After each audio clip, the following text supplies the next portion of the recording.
The crime. When it was time for the harvest, Cain presented some of his crops as a gift to the Lord. Abel also brought a gift, the best portions of the firstborn lambs from his flock. The Lord accepted Abel and his gift, but he did not accept Cain and his gift. This made Cain very angry, and he looked dejected. "Why are you so angry?" the Lord asked Cain. "Why do you look so dejected? You will be accepted if you do what is right, but if you refuse to do what is right, then watch out. Sin is crouching at the door, eager to control you, but you must subdue it and be its master." One day Cain suggested to his brother, "Let's go out into the fields." And while they were in the field, Cain attacked his brother, Abel, and killed him. Genesis 4, verses 3 to 8. What is the process that led Cain to kill his brother? We must not be like Cain, who belonged to the evil one and killed his brother. And why did he kill him? Because Cain had been doing what was evil, and his brother had been doing what was righteous. 1 John 3, verse 12. Cain's reaction is twofold.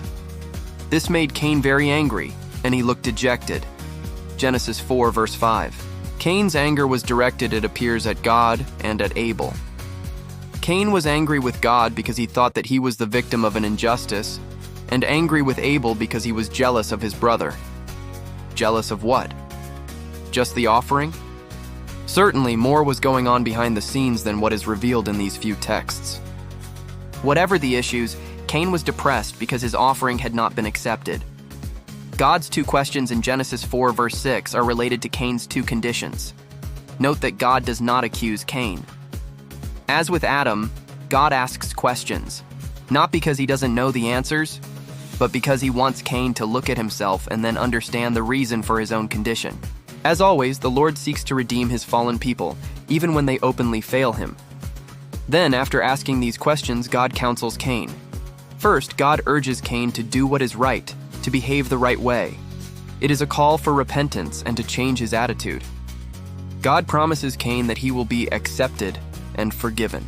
In a sense, he is saying that Cain can have acceptance with God, but it must be done on God's terms, not Cain's. On the other hand, but if you refuse to do what is right, then watch out. Sin is crouching at the door, eager to control you, but you must subdue it and be its master. Genesis 4, verse 7.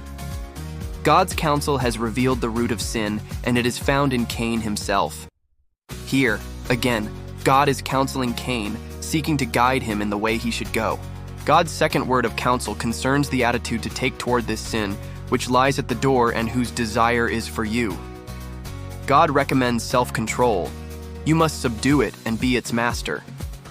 The same principle resonates in James when he explains that temptation comes from our own desires, which entice us and drag us away. James chapter 1, verse 14. The gospel offers us the promise of not only the forgiveness of sin, but victory over it as well.